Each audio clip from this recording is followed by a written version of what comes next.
Hey guys, and welcome to or back to the Pause of Pursuit podcast with your host, Summer Clark.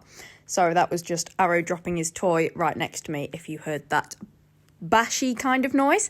But anyway, I'm back. Hello, I'm back from Sweden, I'm back from AWC, and of course, the first episode back is going to be a big fat AWC debrief.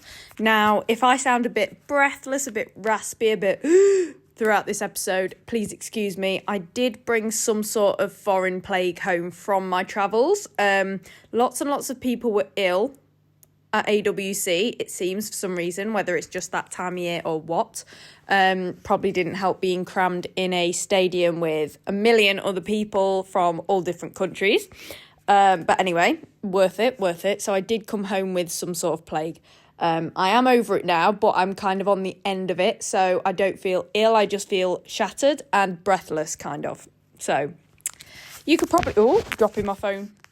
You can probably hear that in my voice. If so, I apologise. But yeah, AWC, where do I start? So I'm going to first off give you a rundown of AWC, my experience, what happened, blah, blah, blah. And then I'm going to go straight into answering your guys' questions. So I have 15 questions from you guys, all about AWC. Obviously, my experience competing at AWC for the first time, just being at AWC for the first time. Obviously, a first-time experience is very, very significant. And yeah, that is what we're going to do today. So let's get straight into it. Obviously, the holiday started by getting the ferry. Now, I actually didn't feel seasick at all this time on the ferry, which was absolutely fantastic. But yeah, we basically did UK to Netherlands, Netherlands to Germany, and then finally Germany to Sweden. So that included 2 ferries and quite a bit of driving. I travelled with Kat Hans and Liz Naylor, and you know what? It was a lovely little travel group.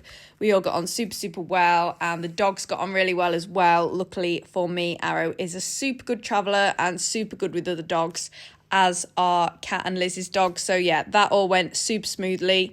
So we made it to Kalmar, and now I absolutely love Kalmar. I could live in Kalmar, right? It is so clean, so aesthetically pleasing, and just pretty and open. Like, there's just lots of space everywhere, nothing's cramped in. I love Kalmar. I could live there.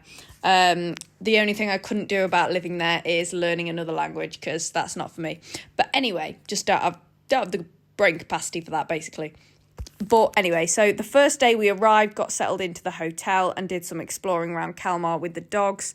Then the second day we had our cap presentation and team welcome drinks. So I wasn't aware that we got another cap for AWC. I thought the one that I got at EO was just like the year's cap, if that makes sense. Like each year was one cap. But now I think of it, that cap I got at EO does say EO on it. So this time I got another cap with AWC on it, and that counts towards another cap. So we're now on 3 GB caps. So we're on our 3rd cap already, which is very, very exciting. So we got that, welcome drinks were fun, and then we went for a nice long walk around the castle grounds, because there is a super pretty castle right near the hotel. Another thing is pretty much everything. There was everything in walking distance from the hotel. The management team literally just walked the entire holiday. Like, they didn't even have a vehicle, didn't even get public transport. Everything was just super walkable. Like, you could get to shops, walks, everything. It was perfect. Restaurants, etc. So that was that. And then obviously we had the vet check and opening ceremony the following day, and yeah, all went smoothly. Opening ceremony was very, very cool. We also got our official bib. Now, we've never had to run in a bib before, or I've never had to run in a bib before at an international event, because we didn't need to do that at EO. We just had stickers to stick onto our shirts, but we got an actual bib this time, which I think was a very, very cute little souvenir as well to remember the trip. So that was fun. Obviously got Arrow to pose in it. And then we had a pretty long week of just watching, spectating, cheerleading until it was our turn at the weekend. So our runs were Saturday and Sunday, and the competition was Wednesday, Thursday, Friday, Saturday, Sunday.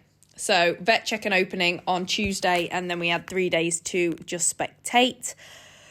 Oh, you're going to have to excuse me. I'm still so tired. Honestly, I know I wasn't even driving. I was purely just passenger princessing the whole time. But travelling just takes it out of you. I don't know what it is, but it just really does take it out of you. And I'm just still recovering. It has been a very, very full-on summer. And I am quite excited now to have a break and to have the winter off. I cannot lie. I'm also one of those annoying people that is really, really happy that the weather is turning into autumn. I absolutely love autumn. Like, give me all the autumn vibes. I'm obsessed. Come for me. I don't care. I'm happy that it's October tomorrow. I want summer to end. I'm over the heat. Yeah, bring me autumn. But anyway, so another fun thing that happened is, I can't remember exactly what day it is. I think it was Tuesday on our way back from the castle. And we were coming back to the hotel and we were nearly at the entrance to the hotel. And there were two girls stood there looking quite professional. And they came up, they kind of waited for our group to walk past. And they were like, oh, we are from the Swedish news channel. Would one of you like to kind of help us with a news report on agility, the AWC, basically, and dogs that are coming to this hotel to stay here and compete. So obviously everyone put me forward because obviously the podcast, the social media, stuff like that, which I readily agreed to, love stuff like that. So they basically followed me into my room and we went through like what kind of stuff I packed for the trip and spoke about Arrow and showed them some of Arrow's tricks and stuff like that. So that was very cool and you can check that out. The link to that is on my Facebook page if you scroll down. But yeah, it's on my feed. You can check that out. It was very, very fun. I did enjoy having a little interview, and yeah, if you click through to the comments of the post by the Swedish news channel that's on my Facebook, then you will be able to watch the video where they're interviewing me and showing Arrow, and there's also a little write-up as well that you can translate into English. I believe, yeah, the link is also in my story highlights on Instagram for AWC. So AWC 25 it's called. Click through that and you'll be able to find the link as well. So that was fun, and yeah, that was a great start to the event. So, our first run then. So, our debut at AWC. And honestly, I could not be prouder of Arrow. This was individual jumping. He was absolutely flying and so confident in such a crazy atmosphere. Like, the atmosphere was unbelievable. Like, I can't even describe it. We had an almost perfect run in the jumping with an unfortunate detour towards a tunnel. Obviously, Arrow is a tunnel monster at the very end that cost us and got us E'd. In hindsight, I didn't quite move off soon enough after 18, as I thought he might threadle 19 if I left him too soon because he prefers to come in than to go out. So I was trying to avoid that, but by doing that, I kind of helped push him towards the tunnel. So he was such a good boy to pull off the tunnel. So he didn't actually go into the tunnel. He just went towards it. So when I called him off it, he did call off it and come to me, but then his line was completely wrong for the next section and he couldn't quite recover it after that. And he did end up popping over the wrong jump just because of where he landed from that angle. But he literally could not have tried any harder. And for our first ever run at this event, and also, side note, after 9 days without any proper training, I'll come on to that in a bit, I was pretty bloody happy with him. And we felt amazing out there. We felt like we belonged out there, belonged together on that green carpet. And yeah, I was just so buzzed and so excited to do it again the following day. So the following day we had our individual agility. That's it. We had individual agility, and Arrow was even wilder in this run on this day than the previous run. He was definitely higher than he was the first day, which I guess was because he was anticipating the fun this time. Like, he knew what was coming. The first time it was a bit new, maybe. I really thought he was driving to the weaves, but he veered off just before he went in and chose the backside of a jump to my left last minute, which was really random and I did not expect. And no one else expected. They were like, that was really bizarre. He looked like he was going in. But regardless, we put in another fast, confident run with a mega start line and all the blinds made by me, which I was very proud of. His Cecil was naughty, but that was to be expected after not seeing one for 10 days, especially as, we've only really just been cracking down on it a few months ago. But yeah, another just one fatal error on another world-class course on literally the world's biggest agility stage. So I can't be anything but chuffed to bits with him and myself, in those runs. We literally put everything into those two runs. So yeah, we finished our runs and then we could just chill and support the rest of the team in the finals before going home the following day. So when we came home, so we had the journey home, we took the dogs to the beach, had a really nice long walk on the beach, which was so much fun. After that, I kind of used the time in the car to reflect. So I'm going to share my reflections with you guys. So going into our first run, I knew that 2 challenges Arrow and I would face would be not having trained for 10 days due to travel and no feasible venues en route or nearby, and getting myself into the correct mental headspace after a week of purely spectating and being out of routine. So AWC does not have training at the venue, and I'll come on to why later because that is one of your guys' questions, but basically I trained the day before we left and then couldn't train at all again until my actual run. And Arrow is a dog that is better with regular training. So I knew that was a challenge we were going to face. And there was just no venues that were feasible to go to. I think the nearest one was 3 hours, so a 6-hour round trip. And, I was obviously being driven by other people. It just wasn't feasible.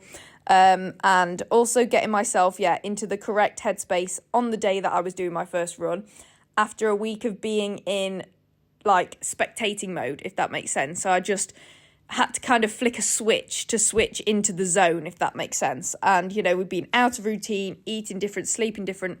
Things naturally were just different because, that's unavoidable when you're traveling.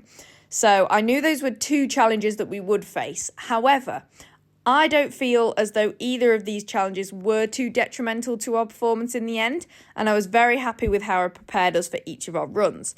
So being able to use the warm-up ring in the 2 days leading up to our first run was an absolute godsend for Arrow. So I did pop into the warm-up ring 2 days before our first run and then directly before our first run on the day, which was literally just a set of 12 weaves and 2 jumps. But for Arrow, it's more about just making sure that he is exposed to some form of agility before he competes, if that makes sense. So just kind of going, look, you're here to run, you're here to compete, you're going to work, and just getting that tiny little bit of energy out of him. Nothing major, just getting something out of him. So that was a godsend and I think really did help us. Like I said, back to reflecting on the first run, I couldn't have asked for any more from Arrow. He was fast, tight, and listening to my every cue, which, don't you? When I'm running Arrow, I know if he's in a listening mode or not, and he was in the most listening mode he's probably ever been in that first run. Like I said, I didn't change my arm for the blind early enough after 19 as I was trying to prevent the potential threadle option, which did end up sending him towards the tunnel. I was super proud of him for calling off the tunnel when I tried to save it, and, there's nothing he could have done after that. He couldn't recover the line physically.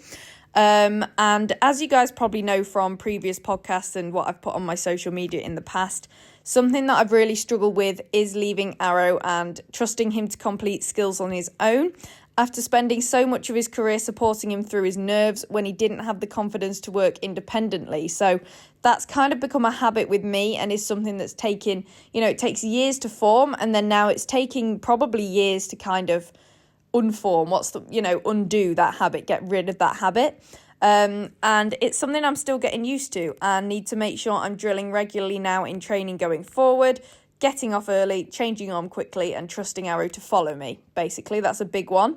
But 3 jumps away from a flawless run with a time that would have been right up there was not a terrible way to make our AWC debut. Very, very chuffed.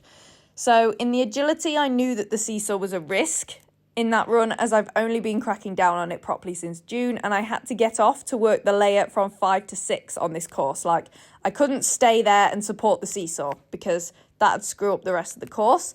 I did choose the option where I could leave the seesaw slightly later than the other option, but I knew it was still a big ask at that stage. Both options you had to leave, this one slightly later, but still you had to leave. I was super happy with my positioning for the layer from 5 to 6, so that worked well, and how we executed that entire section. I made the blind easily before the tunnel and was sure he was driving to the weaves.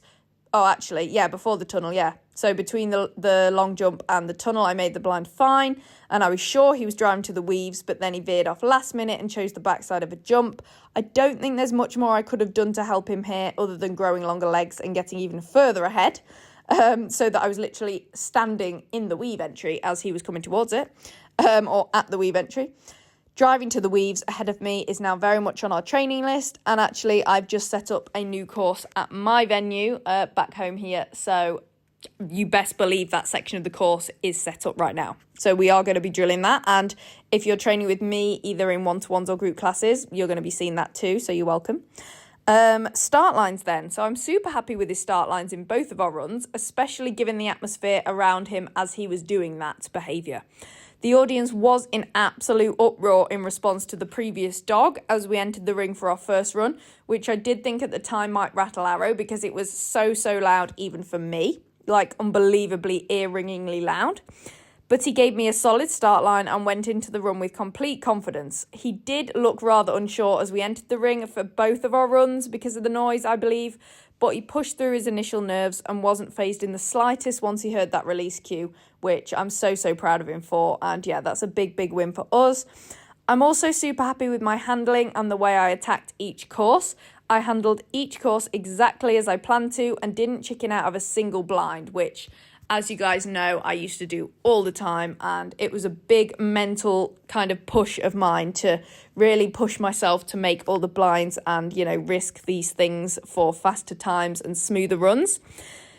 I put, as you guys know, I put a lot of work into my fitness and nutrition, and I really felt the benefits of that this week. At no point did I doubt my ability to make a blind or beat Arrow to a certain section, whereas I definitely used to do this a lot. There was always a lot of doubt around this from me, and now I feel like there isn't that doubt. So that is super good and a big win for me. So yeah, again, must shout out and give the biggest congratulations to Martin and Shannon for their individual silver medals, and Lee, Tony, Stephen and Ewan for their bronze team medals. GB did absolutely smash it once again, and it was an honour to watch them guys medal in person.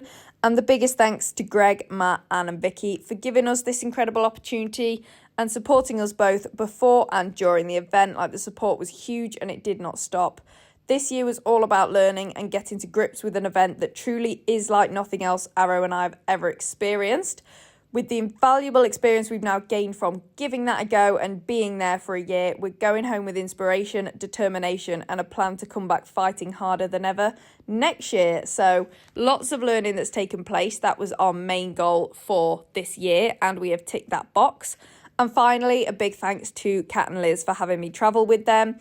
It was super fun to spend the week with them, and yeah, we all got on super well, and it was just a really nice little holiday as well, which is pretty much the main thing, isn't it? Like, we've got to enjoy all this travelling that we do for agility.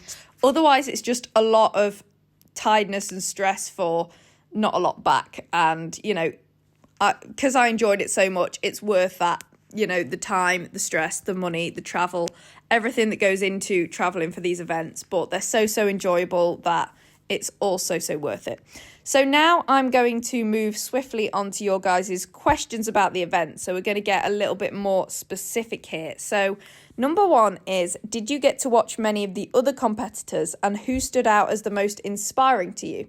Great question. So I spent the entire week until the weekend spectating, as my 2 runs were at the weekend. So this gave me lots and lots of time to watch other people run, which I absolutely loved because, how many times do you get the opportunity to sit in person and watch the world's best handlers and dogs on the world's trickiest courses? Big privilege. So I made the most of that. I was literally glued to that arena seat for that week pretty much. My back was aching, but it was so worth it. So handlers that stood out to me, and I cannot pick just one. Tobias Wust, I'm not sure. I think Tobias Wust from Germany. Running multiple dogs per day and still medaling is insane. Like, literally every time I looked on the line and there was a German shirt, it seemed to be Tobias. He ran so many different dogs, some in the same class, same and different heights, and he medalled. He became the medium world champion, which was insane. That is so inspiring to me, just being able to switch between multiple dogs and having so many runs every single day of such a big, tiring event and still performing at his absolute best is truly incredible to me. And then not only that, but he medalled as well. And yeah, just no more words needed. He is incredible. Max Sprins, obviously, again, German team. His ability as well to be an exceptional competitor and coach simultaneously. So not just his specific agility performance, but I saw him down there during course walk. He was the team leader, coaching people, helping people. I feel like he's kind of the go-to guy in Team Germany from what I observed. And yeah, I just find his ability to coach and compete to an extremely high standard on the same day at the same event very, very inspiring. You know, not only just being able to focus on himself enough to perform really well in his runs, but also giving so much of his energy and time and focus to his teammates as well to help them. I find that super inspiring.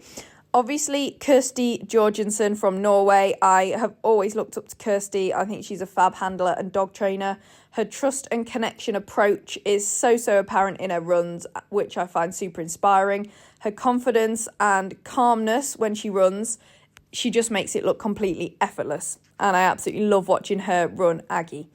And finally, both the large German and UK team. So if you guys watched the live stream, you probably saw, and I find them inspiring because their attitude after the outcome of Team Agility was phenomenal. Like, if you saw, they literally all got E'd on that. That course was an absolute killer. Don't know whether there was something in the air or it was just purely that course, but all the German large team got E'd. All the UK large team got E'd on that same course, which is very unlike them both. Like, they're usually both a super strong, super consistent team. But their attitude after it is what inspired me. They were able to laugh about it. They were able to post about it, share, their experience, and just keep going with a positive attitude after what a lot of people would probably think was an absolute disaster. They came out of that so strong, and they did not let that affect any of their other runs either for the rest of the event. And I find that super inspiring as someone who is very interested in kind of sports psychology and also working super hard on my own mindset towards, competing and my reaction to failure and stuff like that. Question 2. What did your mental preparation leading up to the event involve? So I watched plenty of videos from previous years of AWC to try and get a feel for the general environment. Obviously, you don't know what it's going to be like till you're actually there, and everyone was saying that to me. Management was saying that you have to actually be there and experience it to know exactly what it's like, because it is so crazy and so unlike any other agility event on the calendar. But I made sure to watch videos because, it's going to be similar, isn't it? And it was. And then I continued to work on my attack mindset in training and normal shows leading up to the event, just to get that in my head again, trying to build that as more of a habit, form a habit with that. And that's what I've been working on anyway. So even without AWC, I would have continued to do that in training and normal shows. But yeah, that just helped to kind of boost my confidence and get into that habit. Question number 3, what is the idea behind white dogs and why don't we have them in the UK? So, white dogs run the course before it is walked, after the judges set it, so that the judge knows whether or not they need to make any adjustments to the course before it is walked and then ran on, okay? So, say a white dog runs and it's a line on a certain section the judge isn't happy with, where they're landing, where, the line to the next obstacle, contact entry, stuff like that. Then they can change it, have another white dog run, or that same white dog run again. And if they're happy with it then, they know it's good to go, it's good to be walked. White dogs tend to only be used at international events, and I think that is because finding them and allocating time for them to run before every single class is a time-consuming process and would probably be deemed unnecessary at normal shows in the UK, quote-unquote normal shows in the UK. Because, you got to find them. You've got to, allocate the time for them to have their runs. Our show days would just be so much longer if we did that for every run. I don't think that's necessary for every single normal run. It does tend to be the bigger, more quote-unquote important international events that they do this, just because of how prestigious it is and important it is and how big the outcome is. They're just trying to make sure that the courses are absolutely perfect, which I think is a great idea. There's usually several white dogs as well, at least 2 or 3. I think there was even 4 in one of the large courses, which I think is good because, say, the first white dog is a bit steadier and tighter, whereas the second white dog is super fast and a bit wider. So the judge has to see, the different kind of dogs on the course, and that is the aim with the white dogs. You don't want 2 white dogs that are exactly the same style of running. Ideally, you want to try and get them to be different. So when I was watching the white dogs for one of my courses, first dog was steadier, second dog was faster and ran more like Arrow. So the first dog was a Sheltie, second was a Spaniel.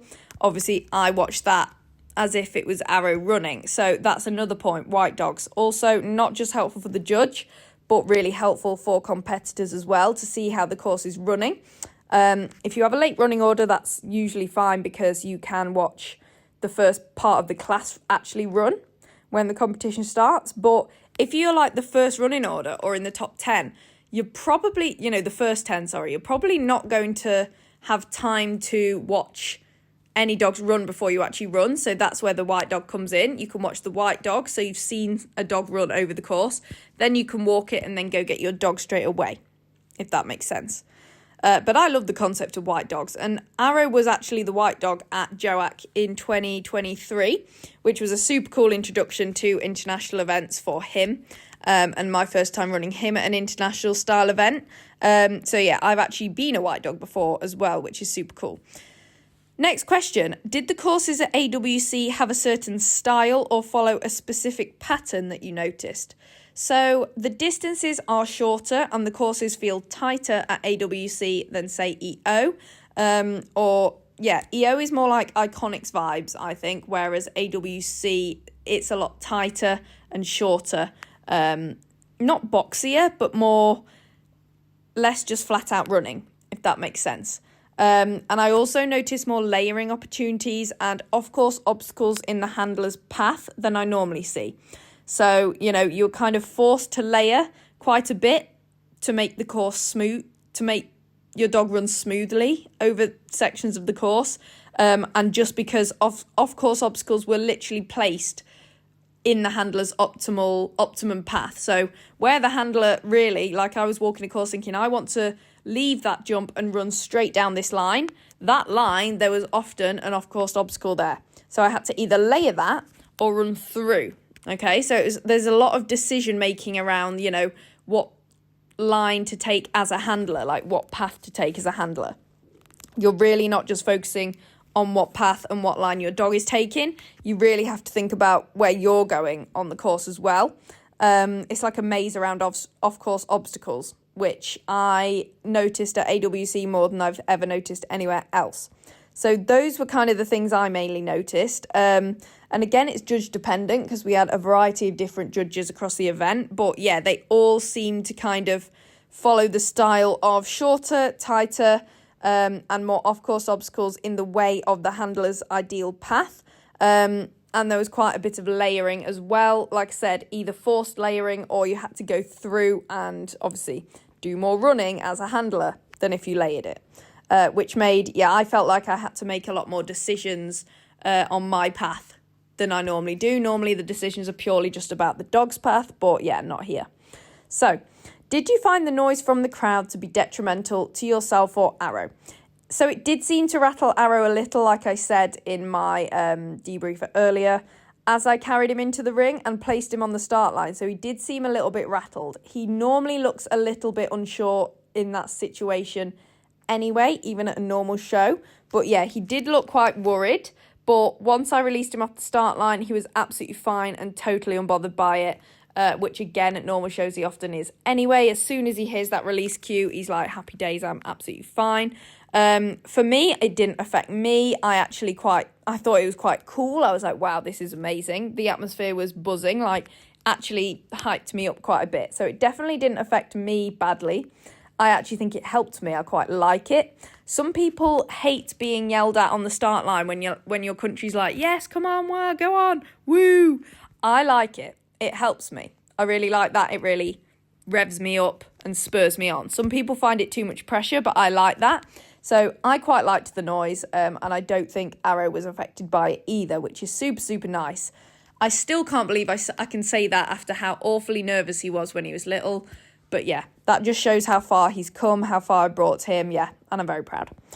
Why is there no pre-competition training at AWC like there is at EO? And do you think this impacted your performance? So, as you probably know, there is only one singular ring at AWC. And therefore, there is not enough time to fit every country in for training in that one ring. Like, it's just not possible. Usually at EO, there's several rings. I can't remember how many rings exactly, 5, 6, 4, between 4 and 6, can't remember. But obviously, training could be happening in every single one of those 4 to 6 rings at one time. So you obviously get through it a lot faster. If every single country and every single height had to do training in one ring, it'd just take way too much time. There is not time to fit that in, okay, at any event. So EO just has more rings to allocate for that. Whereas AWC, there's just one, okay? So it's just not viable time-wise because of the one ring. Arrow definitely performs better when he is exposed to agility before he has to compete. But luckily, like I said earlier, I did manage to use the warm-up ring during the 2 days prior to our first run. And that's all he needed. He didn't need to do course running. He just needed to be exposed to equipment and listening to me. So I just did literally sequences involving the 12 weaves and the 2 jumps. And that was fine. I just did tight little sequences. He was listening to me and doing some agility, and we were getting into, we were getting our partnership together. We were feeling in sync, and yeah, he was getting used to working again and listening to me, and I was getting used to handling and cueing and stuff like that after not doing it for a while. So that is all we needed. If I hadn't been able to do this in the warm-up ring, I definitely think his performance would have been impacted for the worse. I don't know how worse it would have been. But yeah, I definitely think there would have been a difference in his performance for the worse if I hadn't had access to anything in the lead up. Okay, so that was a blessing. Would you have preferred your 2 runs to be at the start of the week as opposed to the end? So there are pros and cons to this, as with everything. So it was harder for me to get myself into the correct mental headspace after a week of purely spectating and being out of routine. However, being there for a week prior to running meant that we were super acclimatized to the venue and environment and felt a lot more settled and at ease there than if we went straight into competing. So I actually think it worked absolutely fine. I went into the first run and I didn't feel that nervous. Same with the second run, which is very bizarre. I thought I would have been like my first run at EO, I was shaking in my boots with nerves. Probably didn't help that it was team.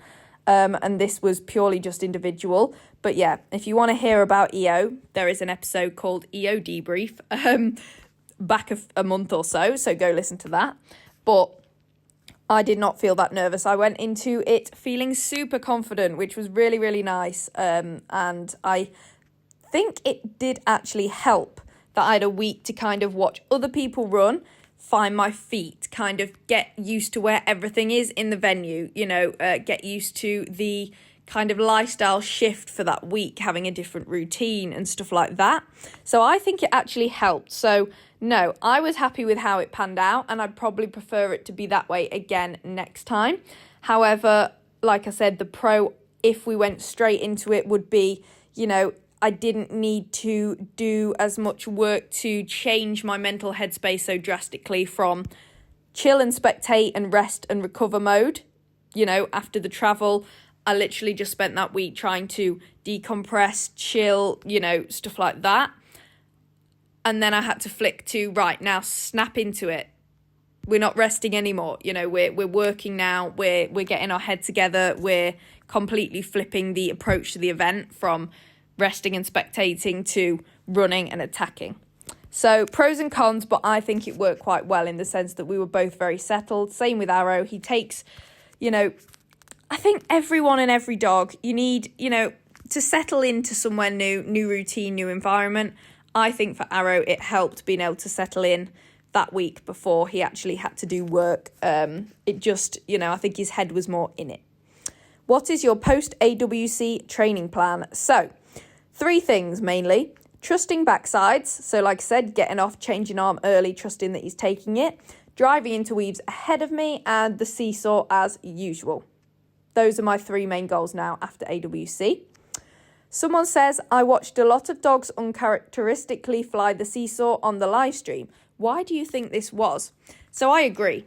Being there in person, I watched a lot of dogs uncharacteristically fly or miss the seesaw in the week leading up to my runs, which obviously I was like, well, great, that's uncharacteristic for them. For Arrow, he's had this issue anyway, so does this mean he's way more likely to do it, on top of probably being likely to do it anyway at this point in our journey, if that makes sense? Because he hadn't seen a seesaw for 10 weeks, and also we've only been cracking down on it for a few months. So that was already a little bit expected in my head. But then I was seeing all these dogs that never usually fly the seesaw. I think, and luckily I managed to go in without that affecting me because I'd already got E'd in the jumping. So I could go into the agility. There was no chance of an overall medal. So I could just go in without worrying, which I think was actually quite nice. I think that really helped take the pressure off and let us just run our first agility, as in contacts, run at AWC with a way better headspace and no nerves or anxiety, which was really, really good, I think, for our first time at the event. But I'm going off on a tangent. So I think a lot of dogs uncharacteristically flew the seesaw, potentially for these reasons. So the heightened sense of arousal in the arena.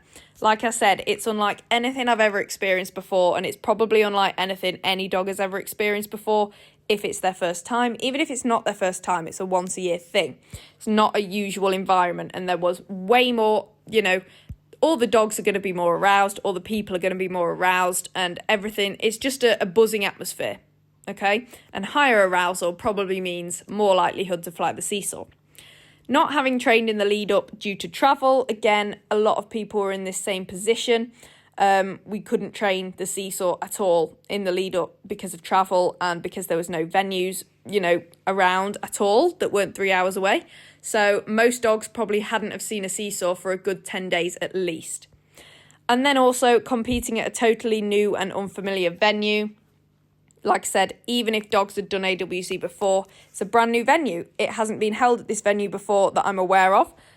So yeah, obviously it's a new venue, and we all know often our dogs go to a new venue and do some uncharacteristic things because they're super aroused because they're somewhere new. So I think those three things could have had an impact, but who actually knows? I think those three are the main points that could have impacted it. Like I said, some people said, do you think it was because it was actually, fun fact, it's actually an ice hockey rink. So a rink, sorry. So there's ice under the Astro. So we watched it get set up. It's ice, wood, and then Astro, I'm pretty sure, like wood panels and then the Astro, which is crazy. You couldn't tell, it was super soft. Obviously the Astro is super, super padded. But some people are like, do you think it's because the ground felt different? But when the dogs went up the seesaw and flew it, they hadn't felt the bang to know that it was going to be different, if that makes sense, or feel weird. So I personally don't think that is the reason. I think the three reasons that I mentioned are way more likely, but yeah, I don't think it'd be because of how the ground felt, because like I said, they'd flown it before, they knew how it felt to bang on the ground. Anyway, next question. Do you prefer the system of getting a medal from a final, like at EO, or two individual runs like at AWC, and why? Great question. So I think there are nice and, good and bad things about both, and it completely depends on you and your dog. But I personally love the excitement of a final, like in the EO system. So obviously that's how we won our bronze medal at EO. I just love the excitement of a final. I love competing in a final and just going for it, and I also love watching a final.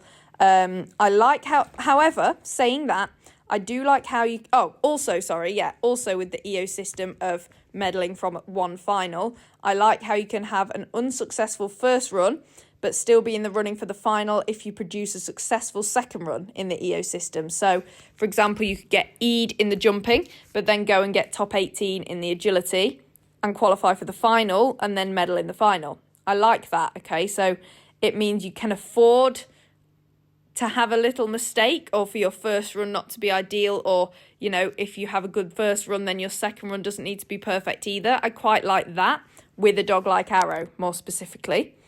But I do appreciate the need for and the importance of consistency in the in the AWC system. So obviously in that system, you have to go clear in both runs and be fast to obviously come out on top. There was definitely more than 3 double clears in medal in the event. So all the medal positions were double clear. So you do have to have that level of consistency. And then it's pretty much just based on time after you've got those dogs with double clears. And speed and consistency go hand in hand, okay? I think the EO system values speed more. The AWC system values consistency more. So it depends on your dog, which one you prefer. Obviously, Arrow is faster and currently not as consistent as he is fast, so I prefer the EO system. I'm also biased because I medalled through the EO system, but I appreciate both, and I think they're both a great testament and way to... they're both a great way to test a partnership, and I think you have to be world class to succeed in both systems, okay? You have to be on top form and perform really, really well to medal in either system. Now that you've experienced the event for the first time, how will you go into it differently next year? Honestly, I just think experience is a powerful thing, and I will subconsciously go into next year with more confidence purely because I've done it before. There is great power in knowing what to expect and feeling grounded by that. Okay, so I don't even think I'll be going in if I get on next year. It's not even a given. If I get on next year, it's less than a given actually. It's like we start from scratch now, all right? Like tryout starts from scratch in Feb. Work needs to go in, etc., etc. But anyway, yeah, I think I will go in next year just having that experience under my belt and therefore more confidence, which should help my runs and therefore Arrow, if that makes sense. At the moment, I don't think I'll go into the event on purpose any differently because I'm really, really happy with the prep I did this year and the systems I put in place before and during the event. It all went really, really well and I was happy with it. So I'd like to keep that the same. But subconsciously, I think, I will go into it more confident and more sure of what's happening, basically, which should, quote unquote, should improve my performance and therefore Arrows. So during the week then, how did you ensure that you were rested and ready for your runs at the weekend? Great question. Prioritising sleep for both myself and Arrow now. I did balance this with a couple of late nights, socialising with the team bonding, because like I said earlier, that's all part of the process, all part of the event and the experience and making memories and getting on with your teammates. That is a huge priority too. So I balanced it, but I did make sure that I was getting as much sleep as possible for both myself and Arrow, not being silly, making sure I was getting a good amount of sleep. I also took earplugs with me and put those in because around the hotel was very, very loud. It was warm, so I had my window open, and apparently Swedish people are super, super loud during the night. So I made sure to put those in so that I was sleeping well and not getting woken up. I exercised in a way that kept me supple without risking soreness or injury. So if you guys follow my socials, you probably saw that I did 2 workouts in the little hotel gym, which was amazing. I've never been to a hotel with a gym that I could just use like that before. I mean, I probably have, but I haven't had time, whereas this time we had time in those first 2 days. So I did 2 upper body workouts, obviously not going to risk the legs anytime that week, just to keep myself supple and feeling mobile. I also did a bit of core as well, but I made sure to not make it intense, if that makes sense, because I did not want to be sore for obviously the days I ran, and I did not want to risk injuring myself, obviously. So again, it's about knowing your body and knowing how much to do to keep yourself supple and feeling fit, but not overdoing it so that you're sore or you injure yourself. I think I did 2 workouts. I think I did Monday, Tuesday, and then Wednesday, Thursday, Friday, I did not work out. I just walked, okay? So we did a lot of walking as well. There was obviously naturally a lot of walking involved to and from the car, when we, taking the dogs out for walks, stuff like that. So I felt like that really helped as well, just exercising in a suitable way that week to keep myself feeling good. Eating well and making healthy choices throughout the week, even though it's difficult when you're traveling. I did make sure to make healthy choices when I was picking what I was going to eat for my meals and snacks. Basically just eating what makes me feel good as I do at home. And then making sure that Arrow was getting plenty of walks as well so that he wasn't pent up or stiff by the weekend. So obviously, as an active dog, when you're travelling, they're naturally not getting as much exercise, being in the van a lot on these road trips. So when we got there, we made sure to give the dogs lots of, chilled out walks so they could just stretch their legs and keep supple and mobile themselves so that they didn't go into the weekend, mentally pent up because they hadn't done any exercise that week and therefore their performance, they'd be all over the place and crazy. And B, if they did nothing all week and then suddenly did a high impact agility run, the injury risk for them is higher too, which we didn't want. So that really worked well. Now that you've competed at both events, do you prefer EO or AWC and why? Great question. They're both so amazing, but it's got to be AWC. The atmosphere is simply unmatchable. And people were telling me this. They were like, oh my God, it's going to be nothing like you've ever experienced. And I agree with that. And I also like having just one ring for everyone to focus on. The one ring means that you don't miss watching a single run. So you know when everyone from your team is running, you can watch every single other person's run. If you literally sit there for the day, you're not going to miss a run. Whereas at EO, it's like there could be 2 GB people on at once, both in different rings, and you can't watch both of them and stuff like that. But I love how all the focus from the audience is on one ring. I think that makes it feel extra special as well and adds to the atmosphere when you're running. And it just feels like a bigger deal somehow, whereas EO just feels more like a quote-unquote normal show to me. I don't know why. Maybe it's because it's outdoors with several rings, whereas AWC, it's indoors, Astro, one ring, big crowd. It is literally like no other show that you will experience. So yeah, it's going to have to be AWC, although I love both.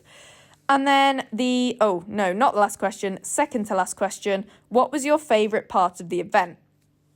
The unmatchable atmosphere.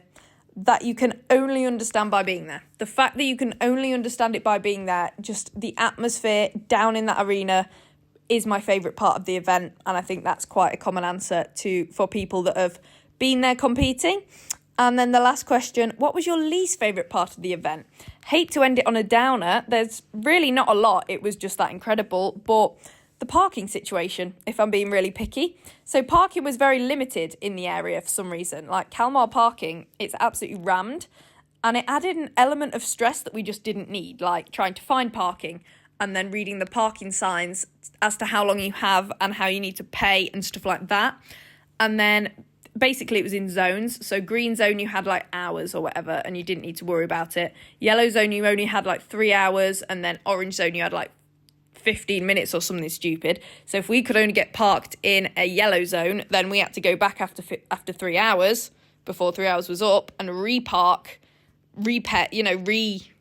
sort it out. So you couldn't really just park and then leave it for the day and focus on the competition, if that makes sense.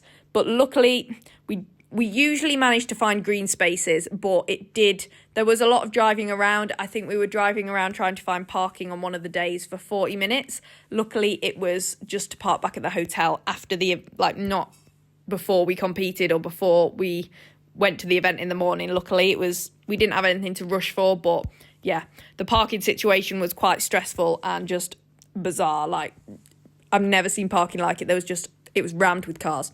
So that was probably my least favourite part of the event, but I wouldn't even call that the event. It was more just the experience, if that makes sense. So, yeah, those are the 15 questions. I hope you guys really super enjoyed this debrief episode about AWC. If you have any more questions, please do feel free to DM me. Also, do follow me on social media at Pause in Pursuit. I am on there pretty much every single day, especially on Instagram, over on stories. And make sure to give the podcast a follow on Spotify, Apple Podcasts, or wherever you listen to your podcast, because next week I have a podcast episode with Holly Barker going live a week today. If you're listening to this on the Wednesday, it comes out. And we will be talking all about sport dog nutrition, specifically of the agility dog. So you don't want to miss that. And then the following week, I have Jen coming on to talk all about her super exciting project to improve dog behaviour around the ring. So 2 very, very exciting guest episodes coming up that you don't want to miss. So make sure you're following the pod so you don't miss those. And please do leave the podcast a 5-star rating and review on whatever platform you are listening on. That would mean the absolute world to me. And I think that's it. I haven't podcasted for like a month, okay? I've forgotten my outro. Also, I offer one-to-ones and lessons and classes and all the in-person agility teaching things that you could wish for at my venue in Lincoln, postcode LN6. So if you'd like to train with me in person, then please do get in touch and we can schedule something. I would love to help you guys. And what have I got coming up in the next week? Pretty much just lots of teaching. The teaching is going amazingly. Still can't believe I'm lucky enough for my job to literally be teaching agility and a bit of dog walking. Like, the self-employed life is so for me. I'm having a great time. Very, very busy, but very, very grateful. So if you'd like to come and train with me, I have Gallican. Dog Walk and A-Frame. If that's not enough to tempt you, I don't know what is.